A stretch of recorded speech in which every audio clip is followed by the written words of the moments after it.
All right, you big bearded burly machines, you American outlaws. This is the Last American Outlaw on the Last American Outlaw podcast. I'm here today with one of my good pals. His name is Nate D-O-double-G. Is it Nate D-O-double-G? Another fine gentleman has taken that name, so I just go by Nate. Just Nate. Nate. I can't call him D-O-double-G, but I do sing to him quite a bit. Nate D-O-double-G. I felt like I could have been a rapper. Of which I am not. It'd be awesome if I was, but I really, yeah. All right, so we want to have a conversation today about we've had many of conversations, and on more than one occasion, you have said, "Man, this would make a great podcast." That's a fact, and so our conversation started on an epic ride. So we took the Harleys and we went all through the mountains. We went New Mexico, Colorado. We got into Utah, didn't we? Utah, yep. Colorado. Amazing ride. Epic ride. As a matter of fact, I was told that I probably should just sell my bike, all my stuff, hang up my helmet, because it doesn't get any better than that. So one of the things that Nate and I were talking about was, how old are you, Nate? I'm on the young side of 40. I have been married to my wife, same wife, coming on 20 years. And we have been together coming on 22 years. And so we were youngins when we got together. And currently you are in the single stage. That is correct. Now, I will tell you, if you can't see Nate, the D-O-double-G, he is the most handsome, best freaking beard I've ever seen. Like, ZZ Top has nothing on him. It is a little wind whipped and dried out. We've been on the range. We were shooting, and when I needed a wind call, I just looked at Nate's beard. Mm-hmm. You could tell that it was a 15-mile-an-hour wind. Yeah. All right, so we've had some interesting conversations because I don't live in a world that Nate lives in. I live in a world where 20 years ago I did the dating scene and I got married. Nate lives in a world where the world is a new dating scene. Give me some, just briefly give me some things that happen in the dating scene now. Like, how do you meet a girl? How do you talk to them? I just go outside. Okay, I need better. Okay. Do you use the apps? No, I don't. And I think it's, currently I don't have any tattoos either. And I think it's just become a point of pride. I don't have any tattoos. Nothing against them. I think they're cool. I just don't have one. And I have never signed up to be on a dating app. And so it's just kind of a point like, no, I'm just going to go out and into the wild and spear one the old-fashioned way. So are the women today prepared for the old-fashioned way, or do you need the dating profiles? I don't care. So let me tell you one thing. So why I'm not on a dating app. And I guess I would talk more to the young guys, right? I'm not on a dating app because what most men, let me preface it with this. I heard, was it Alan Watts said one time that a man only has two lives. And he begins to live his second life when he realizes he only has the first. All you have is time. That's it. Nothing else. And I think a lot of us, when we were younger, didn't realize that. And we didn't realize how precious that resource was. And I think in retrospect, if I could explain to younger men how easy it is to waste your most valuable and precious resource on many things. Dating apps are one of them. If a man could log into a woman's dating app profile, he would be blown away by how many requests she gets. As a guy, you sign up, you're like, man, I got 2 likes this week, or however that you do it, right? 2 chicks wanted to talk to me. One of them is a bot. And that's a good week. Women, they'll get 37 in the first 12 hours of having the app. Men, when they sign up, they're usually like they have an objective. Sometimes it's short term. Sometimes it's long term, relationship, marriage, whatever. I'll let you deduce what short term is. Women, typically, also, I'm not talking about all women. If you're a female watching this, I'm not talking to you. There's no females watching this. You're good. Women do it for attention. I know many women. I listen to them talk about their dating app experiences. I just had a woman tell me this week, she just broke up with a guy and she's talking to another guy. And I was like, he's an hour and a half away. She was like, yeah, but it'll keep me from talking to my ex. I recently started a TikTok. Are you familiar with TikTok? I'm aware of its existence, yes. You be careful with TikTok because before you know it, 3 hours go by and you're like, dude, I wasted that much time. So now I only post on the TikTok. And I like posting on the TikTok because, for my business now, I need to be an influencer on all areas. And I was listening to this, what is his name? He's the guy that wants to own the New York Jets. Oh, Gary Vee. Gary Vee. Yeah, I really like that guy. And he was talking about you can't afford to not be on TikTok right now. Mm-hmm. And what was cool is we were talking with our buddy James on that ride, and he said, I got another one of our friends, Clint Smith, on there, and he's like blown up. And I looked at his page. I'm like, geez, he has blown up. So I've been doing some TikTok videos, but I don't watch them. While I was watching them, and I started watching these lives, and these beautiful women, beautiful, like literally knockouts, 10s. I'm literally looking at them. I'm like, I have no idea why you're single, other than you if you watch the Hot and Crazy Matrix. No woman is ever truly single. All right, okay. We're gonna dive into that. But here's the thing. I'm watching them spend hours and hours talking to guys on TikTok that they're actually never going to meet. And they're just answering these questions on TikTok to these guys. And, they'll be like, hold on, I got to go to the bathroom. Hold on, I got to go get something to eat. And these guys are just waiting there. And they're all like, oh my gosh, I love you. You're so beautiful. You're not. And I'm like, I had this, this is what's difficult. I had this thing that ruined me of all strip clubs, all Hooters, all those type of restaurants. And this girl that I know, great, she's cool. She tells me, oh, I used to make so much money working at Hooters. And I was like, you did? Like, that doesn't make sense to me. But she's like, oh yeah, all I had to do was pretend to care about what they cared about, and they paid me a lot of money. And I said at that point I was done. But anyway, I think you're right. Attention to women is like sex to men. So, men, how do you describe, or what do you think about, or how do you talk about to your buddies a woman who gives it up too quick and too easy? She's a hoe. That's what women think of men who give them their attention too quickly and too much. He's an attention hoe? Okay, I can get that because here's why. One of my famous things whenever I'm helping other friends in marriage counseling, talking to them, because, guys talk, like we're having issues, we want to talk about it.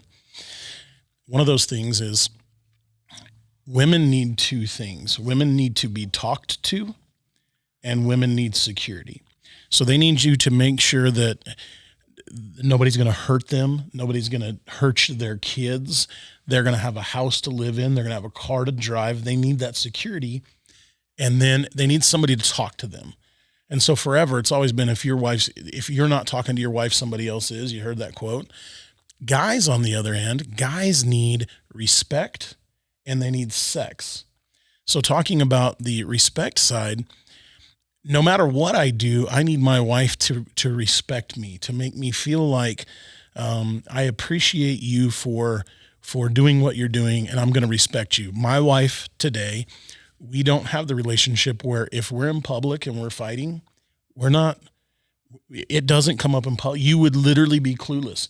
If I said something that she disagreed with, she would not say a word. If she says something that I disagree with, I will not say a word in public because I'm not going to embarrass us like that, right? That's a private thing. I'm not going to, and that's respect. And then on the other end is we need sex. I read a study a couple of weeks ago after we were talking that guys needed sex a minimum of every 3 days. I'm an everyday guy. I got to have it every day. I get it pretty much every day. It's not a lie. You can ask the wife. I get it pretty much every day. And so what I found is that because I get to have sex with her, I get to talk to her all the time because I know at the end of that, that's what I'm going to get, right? I never thought about it that the women looked at it the same way. What a unique, smart perspective. Well, and what does it cost you to give women your attention? Your time. TikTok, 3.5 hours sitting there talking to a girl on TikTok that you're typing to. She's never going to clean your kitchen, cook you a meal, have sex with you, bear your children, visit you in the hospital. So she gets everything she wanted, and we got nothing. And they have a term for that. What is that? Simp. Yeah, that's it right there. The simp, right? I mean, let me put it this way. I don't have female friends, and I don't give my attention to women for free. We are either in a relationship, you are family of friends, like your wife. She's not. I've never met her, but she's not now, nor would she ever be my friend. She would be my friend's wife. So we're either in a relationship, you're family of a good friend, or we're doing business. Outside of that, you don't get my attention. All right, so let's talk about. I have a friend, and he had a wife that constantly ran him over, and literally beat him down for 16 years, and he got out of this relationship about a year ago, and he went through the normal stages, right? Like just freaking drinking like crazy, crying himself to sleep, not knowing what to do. Should I go back? No, I don't want to go back because I hate my life when I'm there. I was never respected. I was always belittled. And then he caught on to a couple of guys. One of them was Entrepreneurs in Cars, and the other one was the Book of the Enlightened Gentleman. And what was ironic to me is you not even knowing these guys or this book, you had come to these conclusions about, where does a woman fit into your life, and where should she compliment you and help you, versus where are we becoming a simp and destroying our life for essentially our misery. Because we have a nation of men being raised by women, and we have a culture and a media that is trying to conflate our equalness in value in terms of human life with sameness. All right, describe that a little more. What is I understand we really do have a culture that has really pushed the women. I mean, in all of the movie theaters, and listen, women, we're not hating on you here. I've been married 20, 21 years, whatever. We don't fight. We have a great relationship. I love my wife. But we don't have the same relationship. She's been described multiple times as a wife from the 1950s. So I got lucky. Or maybe she did, but one of us got lucky, right? So here's my thing is because once again, I'm out of touch with that. I don't know. I don't know what is the the general men's attitude towards women then? Well, so there was a book written a while ago, and to say that it had religious undertones would be an understatement, but it was called Wild at Heart. I think Eldridge was the name of it. And he talks about how in every man's life, he needs a battle to fight, a beauty to rescue, and an adventure to live. You can see it in fairy tales and all those things, right? The guy fights the dragon, rescues the woman, and goes off into the sunset for their adventure. Pardon me. The woman, conversely, wants to be fought for. She wants to be rescued, and she wants to be taken on that adventure. She does not want to be the adventure. And when men do not understand their role, or I would argue, more importantly, they do not understand the gravity of their responsibility that they are hung with, they begin to make the woman the adventure. Does that make sense? Actually, yeah, that does make sense. It's not what I would have expected, but wow, that does make sense. And so when you make the woman your adventure, you're wasting your time and your life on the wrong purpose. And that's not devaluing the woman, like, at all.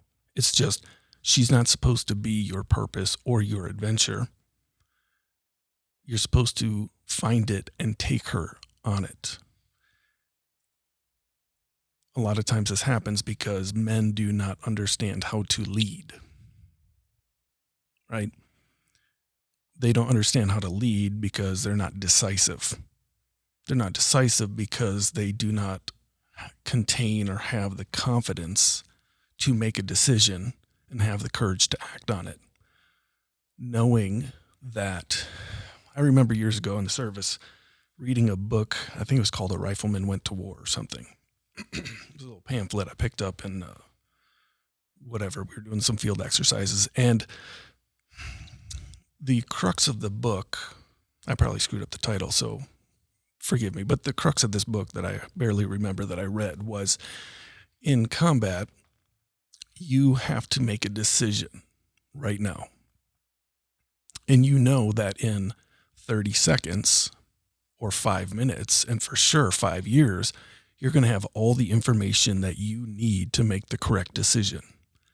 But you have to make that decision now. And so a lot of just leadership, if you think about it, most human beings want to be led. And so I don't want to say all you have to do, but one of the things you have to do is be decisive. Step out, make a decision, and follow up with it. And have the courage to trust your judgment. Why are men today, in your opinion, having such a hard time making these decisions? They have not seen it done. Like I said, to quote Chuck Palahniuk in his book Fight Club, a nation of men raised by women. And again, that's not a slight on women. If anything, it might be a little bit more on men. Young men need to understand and be brought up by, I watched you have a conversation on a previous podcast about some of the old guys like Farnham and Smith and Glenn Smith and all that, and how we as gun guys can still, even at our age, glean so much knowledge and wisdom and experience from them. But it's not just in the business and the gun world. It's in human interaction. Okay. All right. I've kind of went down this deep hole, and I'm kind of like in this trance of, wow, Nate, I see where you're going with this. So here's what I want to do. I want to talk just a little bit about, we have a guy that's with us that literally just told a girl after 3 days he was in love with her. He's a 20-year-old kid. And then we have my buddy that spent 16 years in a miserable marriage because he would not make any decision. And then we have Nate, who's single, and he's trying to say, Where should I go? And then we have another guy in here who says, I just got married. I'm trying to project a path of wisdom. Where do I go? So we wonder, is there a compromise of like, for instance, for me, the secret that I think to my marriage, like it's really a big secret. Okay. And I'm breaking it. So I'm hoping she's not listening because it's a tactic. Okay. But if you have a wife or a girlfriend that you're really investing this time in and it's important to you, I go down the line when I'm done listening to her talk about her stuff, and I've talked a little bit about my stuff. And we know as guys, we don't bring home any trouble to them, right? I don't bring home any of my crap in the day to my wife. She literally doesn't know any of it. She has no idea where my money comes from. She has no idea. She asks me to spend every dollar. I've never asked her to do that, right? She asks me before she spends it. Sometimes I'm like, honey, you don't have to ask me to go out to eat. You don't have to ask me to buy shoes. But she does, right? It's just something that she does. My secret is when we're out of stuff to talk about, I always carve out a time in my day. I hate drinking coffee. I hate it. You know that. Yeah, we talked about this. I hate drinking coffee, but I carved out a time in my day where for every day, whatever that time is, I'm going to have a cup of coffee with my wife. I swear to you, I got to give it as sweet as I could get it, plug my nose and chug it. And it has to be iced. I can't drink it hot. I just can't drink it hot. I'm like, this sucks. And then in that time, I make sure that I cut that out because for me, you're right. Time is all that's important to me. I'm 41 years old now.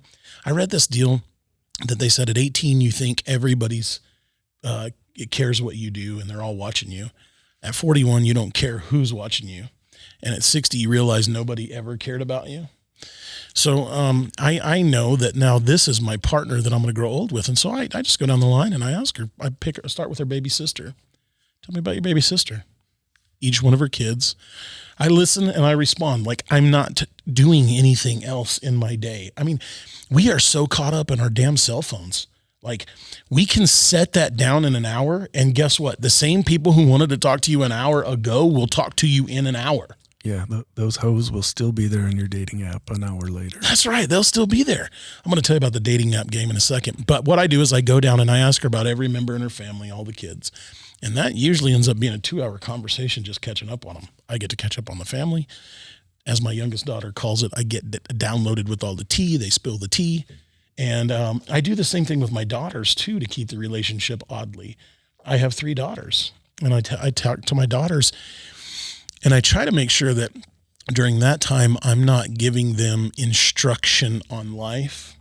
I'm just asking them about their day, their friend, and what they did, and what and it's listening. And it has been. Well, all my daughters think that they're my favorite because I only have one favorite, I guess, but they all think they're that favorite, and none of them actually know who it is. They're not going to listen to this, so it'll be cool to post. But anyway. That's my secret to getting the talk time in with your wife to cover that. The security side of it, though, is I never knew your take on this, but I have always lived my own adventure and brought my wife along for the ride. She will flat tell you I'm the fun factor. If it wasn't for me, she has no fun. She just doesn't do anything, right? Our house is immaculately clean. My kids are taken care of.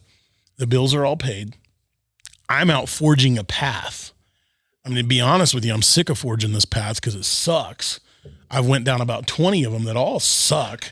And it's like I fell out of a tree and literally every branch on the way down has hit me in the mouth. Like I'm so numb to these freaking problems hitting me in the face that I'm like, oh, that's another problem. She doesn't know it though, right? So we have the relationship you describe. Okay, so you've said a lot. Let me just fire down a couple of points. One, on the 20-year-old with love. Love's a verb, not a feeling. All right, we're men. We're hung with the responsibility of facts and figures and all that stuff. The guy whose wife always berated him. You had mentioned how women want to feel secure. One of the things that they do, in my experience, And this is not a fault, right? It's their DNA. It's how we got to where we are in 2021 with all the things that we have. Is they will test you, right? Because one of the ways they want to know that they will feel secure is they want to know, can you shoot a gunfight and save their life? Can you provide for them? All these things, yes. But will you stand up for them? And so sometimes they will push you around because they want to know that you will stand up to them and tell them to knock it off. Because, okay. So I thought you said stand up for them. You said stand up to them. Because if you won't stand up to her directly, how are you going to stand up to somebody else for her, on her behalf? I'm not saying it makes sense. We're dudes. Like, it doesn't make sense to us. But if you know that, you can be like, right? And I think one of the other reasons, again, a culture and a generation of being fed this disinformation about sameness is we're less inclined to stand up to that woman and tell her to knock it off. I got this handled. And so eventually she will just push and push and push until she either runs over you or you leave her. So that goes to something that I believe. I believe the man was designed by whatever creator you choose to believe in to be the head of the house. I believe is to be the head of the house, to be the leader. I really believe that. And I believe the woman is to be the helpmate of the man. And I think that they have taken the spot to where they want us to be equal, or maybe the woman in charge. And I think that a lot of that is in TV. Like when I used to watch TV as a kid growing up, I would see these sitcoms like Hanging with Mr. Cooper. Mr. Cooper's the guy that's fixing the problems and whatever the problem. Full House, you had, Uncle Jesse and Danny and Joey fixing the problem. And now they portray the fathers as this idiot. I mean, if you could ever see some of these new cartoons, one of the, like, not cartoons, iCarly or whatever, the mom is in charge. She's the best one. She makes the decisions, and the dad is an idiot. They don't even portray them equal anymore. They just portray on children's videos that we watch that the woman is above, smarter, and more talented than the man. And it's even out of the being equal. Yes. I agree with the TV thing.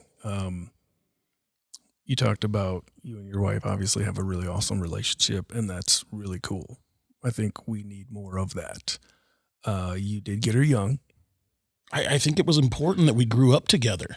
Well, and man, we could go down a rabbit hole, set the world on fire about body counts and how that changes things. We won't today, but you got her young, and you did more right than you did wrong. Oh, no, I did more wrong than I did right, I promise. But here's something that I want to get to. You said that a woman is looking to go along on the adventure, not be the adventure. Yes. And again, it goes to leadership, right? And just a small part of it is decisiveness. You don't get the life experience of older men of falling off of your Huffy bicycle, skidding your knee and getting back up, or learning the pecking order when you go out and ride around with your boys, whether it's on pedal bikes, motorcycles, entrepreneur groups, et cetera, by sitting in your house or in your room or your mom's basement. So you mean the culture that we're bringing young men up in today? Yeah. Or you could start picking up heavy things and putting them back down, and then do that a lot. Do that over and over, not for next summer's beach body, but for the rest of your life. Find, voluntary hardship, I've heard it called. There's a book called The Obstacle is the Way, but find the hard thing and do it. I forget a saying that I love. is I push the rock because the rock pushes me. And when you find something hard to do, you find out how hard you can be. But then it can also soften you in the right spots. I'm with you. All right. So tell me now, I am very good at giving people relationships on how to rebuild their relationship. What I'm not very good at, and probably my most sought after reason to do this podcast with you, is to talk to those guys. First, let's talk to my buddy who I know is going to listen to this, who had the 16 years, had the wife that was brutal to him. She's still brutal to him. And he's kind of down in the dumps. Great guy, give you the shirt off his back. And he kind of got on that kick of the book of the Enlightened Gentleman and Entrepreneurs in Cars. And he's gone too far down the rabbit trail, thinking that, maybe women aren't for him anymore at all. Not that he's going for men, but like maybe they're just not worth it anymore. Right. So, number one, you cannot be, nor should you seek validation from a woman. You're a man. That's not how it works. You find validation from other men that you respect, that mentor you, that are your friends. And so if you can begin that, and I'm not, this is going to get hate. I'm not comparing women to dogs, so maybe I'll compare them to cats. Would you try to get validation from your cat? It's absurd, right? So why would you seek validation as a man from a woman? That's the most bizarre thing I've ever heard. So, okay. So I'm tracking here. And so I don't seek validation from my wife. I do seek respect. You have to earn that. You're right. So and to earn it, you have to know how. And again, that brings us back to catch a fish, you learn from a fisherman, not the fish. You want respect from a woman, you find it from men who have respect from women or a woman, right? A woman will not fuck a man she doesn't respect. She might have sex with him. She won't fuck him. Hey man, I got that point. And when I say I seek respect from my wife, I don't demand respect from my wife. The actions I do throughout my day, how I make her feel secure, how I talk to her, how I spend time with her, how I listen to her, how I add value to what she has, and how I solve her problems, right? She has a problem, I solve it. Sometimes to my, hey, don't touch that electrical switch, let's call an electrician. And I'm like, challenge accepted. You know what I mean? But sometimes it hurts. But does she then check out the hook while your DJ revolves it? But so I earn, but I seek that. I don't simp that. She's not in charge. I am, right? If I fail in life, she's failing behind me, but I'm the one that failed. It wasn't her leading that one way or another, right? Mm-hmm. So I think that's really important. But I think you're right. I think you're really onto something about if you are making the woman your adventure, she's not going to respect you for that because she wants an adventure herself. They don't see themselves as an adventure. Well, okay, so bring it back to the dating apps. My experience with dating apps has been on Tinder. And I know you're like, dude, you're married. Why do you know about Tinder? And it's because my buddy left his wife and he got Tinder. And so I got Tinder and I'm like, I'm going to play this game. Ooh, ah. And I'm just flipping. And he's like, dude, I wouldn't have thought she was hot. And I'm like, yeah, but it doesn't matter. Then I learned from there that they just go and swipe right on everything to try to get a response. But tell me, let's talk dating apps. Okay, so I, again, like you, don't have a lot of personal experience with dating apps because I like to just, like I said, go out in the wild and spear them like the caveman. I do have I have a friend or two, and we talk about this stuff all the time. And so I think ultimately, you're giving your attention away for free, and your attention costs you time, and that's in the end, that's all you have. And if that's how you want to choose to spend your time, that's okay. Just be cognizant of that, right? All those IG thotties that you're following on Instagram and hearting, you're giving her free validation. And she's never going to give you a back rub. She's never going to bear your children. She's never going to do anything for you. And you're giving her that for free. Now, if your time if you don't value it, if it's not that valuable to you, then by all means, live your life. But understand it. Dating apps are very similar in that they're looking for validation. They're bored. Like, I can't tell you how many times women I listen and I've heard the words come out of their mouth like, I'm bored. So you're like their pet monkey. You're entertaining them. And that's how they view you. And which brings us back to why men who give their attention away too quickly and too freely are looked at the same way we look at women who give away the sex too quickly and too freely. So here's the other thing too. This isn't an original thought, but women, I've seen this. They list all their hobbies, hiking, bike riding. I mean, I'm pretty sure comics have covered this. And you look at all the hobbies. Like, if I were to ask you, what are your hobbies? What would you say? I don't know, hunting, fishing, shooting. Okay. So you have guns. You have a fishing pole. You have hooks. You've got tackle boxes. You've got a 4x4 truck to get to where you need to go to get the fish or whatever you're hunting. You have you have a gun cleaning kit. You probably have a safe. Are you about to ruin everybody's? I see what you're doing here. Go ahead.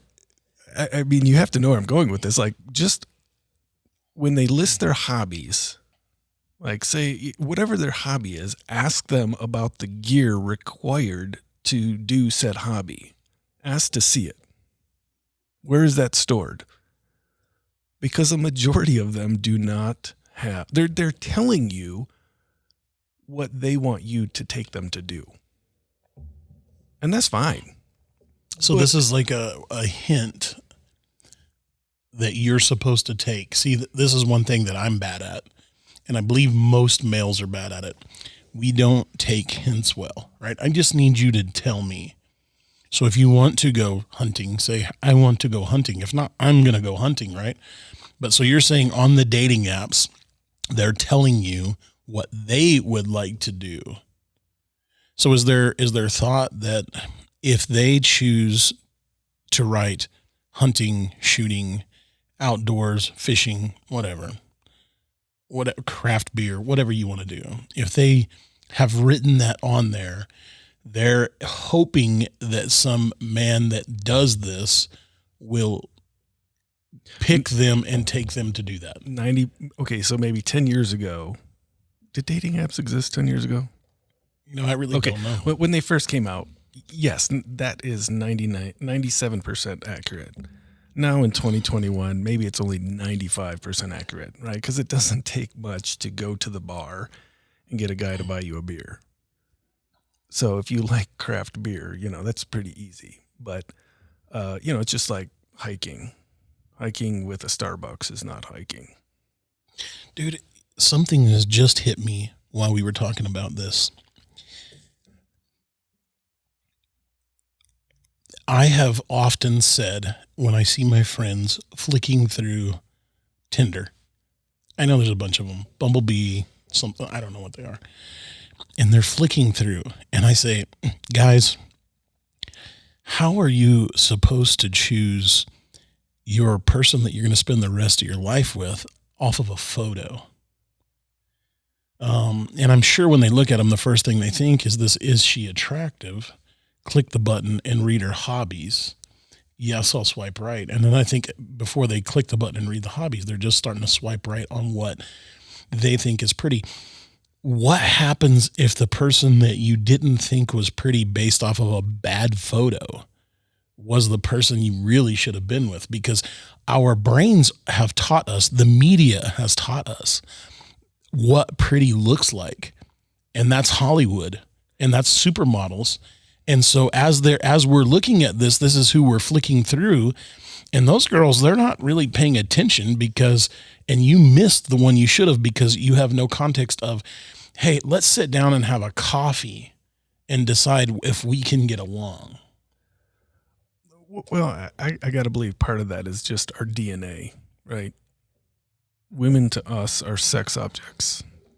I don't mean that in a derogatory way. I mean, like, we look at them and we're sexually attracted. Like, if you're attracted to her, then you're like, you walk up and try and, right? Men are success objects. That's another conversation. One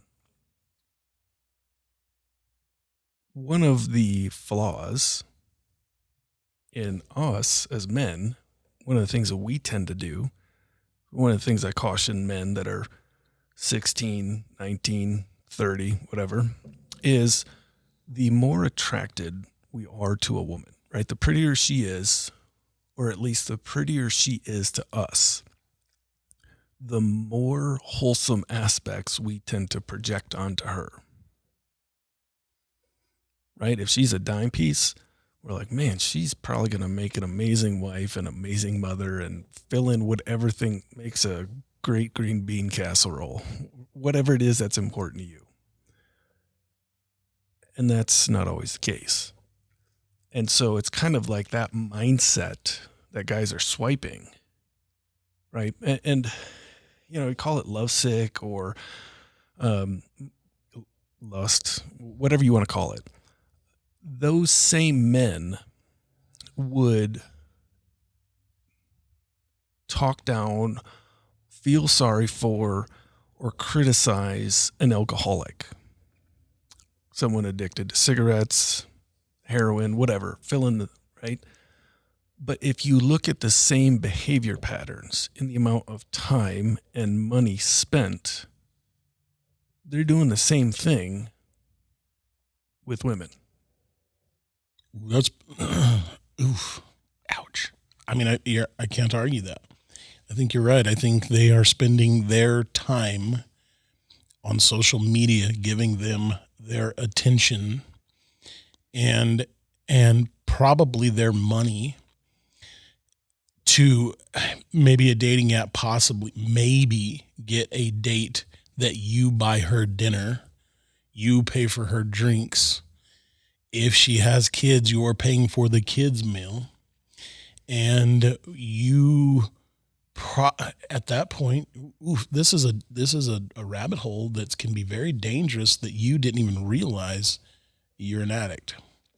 Yes, and yeah, single moms. We can talk about that in a future episode because that will. Can we do part two? You guys want to hear part two with Nate? We'll do part two on single mom. So let's kind of move on here. I'm really interested in the hobby part, Nate. Oh, okay, let's talk about that for a second then, and we'll wrap it up. What about the hobbies? It really does. It just really rang true in my head that they're asking you to take them on these trips or do those hobbies. But in my experience, even if they tell you that, they really didn't want to do that. Like, they don't really want to go camping or hunting or fishing. So is that just the guy they hope that they would get, or is that what they actually want to do? Do they even know? Oh man. Okay. So quick caveat. So there are outliers, right? Well, there's always outliers. girl's 40. She's been on her own for a while, whatever. She likes to go kayaking. She's got a kayak. Big deal. It costs $900. You can buy them used for $300, right? I just lost my train of thought. What was the other question? Hobbies. Do they really want to do the hobbies? Oh, well, now you're talking about love bombing, right? Whatever it is you like to do, right? We're talking to the gun community, right? Gun guys right now.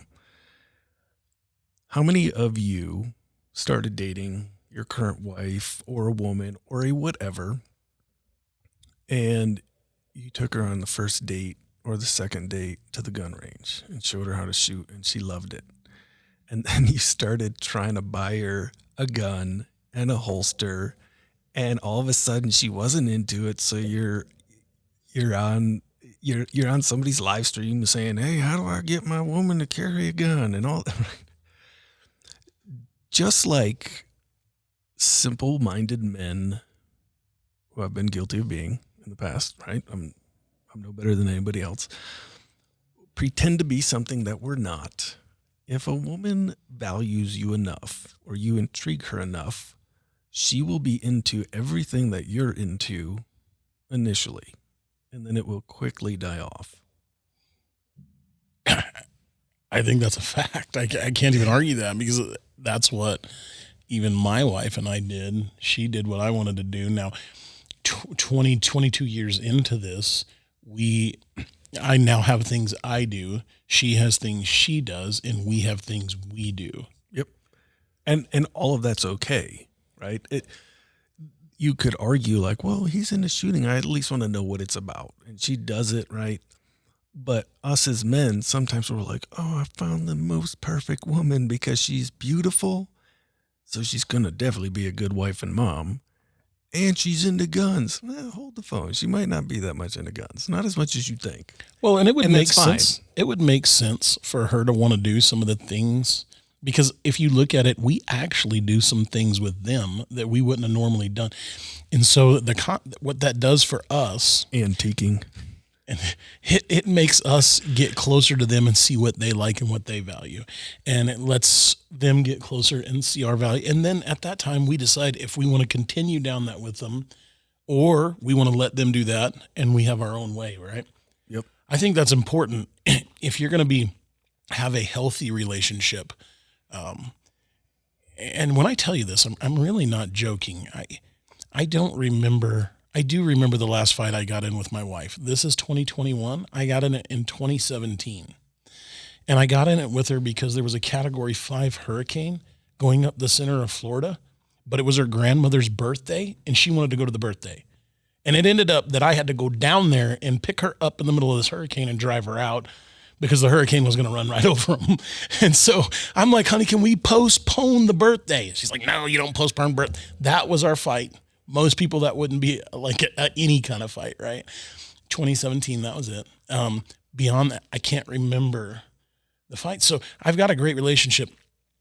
I said that to say, we have learned to let her do what she wants to do, let me do what I want to do, but carve out time that we have together. And what I found is we carve out more time together than we do on our own. My wife typically is with me most places, because we have found that we like being together more than we like being apart.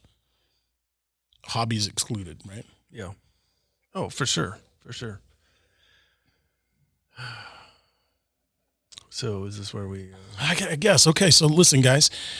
This is the first podcast with the Last American Outlaw, and Nate can't say D-O-double-G. And we're going to come back for a part 2, if I can twist Nate's arm, for the single mothers, because this is a dangerous topic, and I am not on the single guy's side as much as I'm on the single mothers. This is going to be dangerous. All right, so I appreciate you watching. Hey, check out our YouTube, Last American Outlaw. Check out our website, Aeolus, spelled AEOLUS, defense.com. We make an awesome operator tactical fighting belt. We sell armor. We sell a lot of things. We're working on putting training on for long range. So check us out. Check us out on We've got it all the social media now. I even got a TikTok. You won't even believe that. Check me out on TikTok. I'm funner on TikTok. Thanks for watching.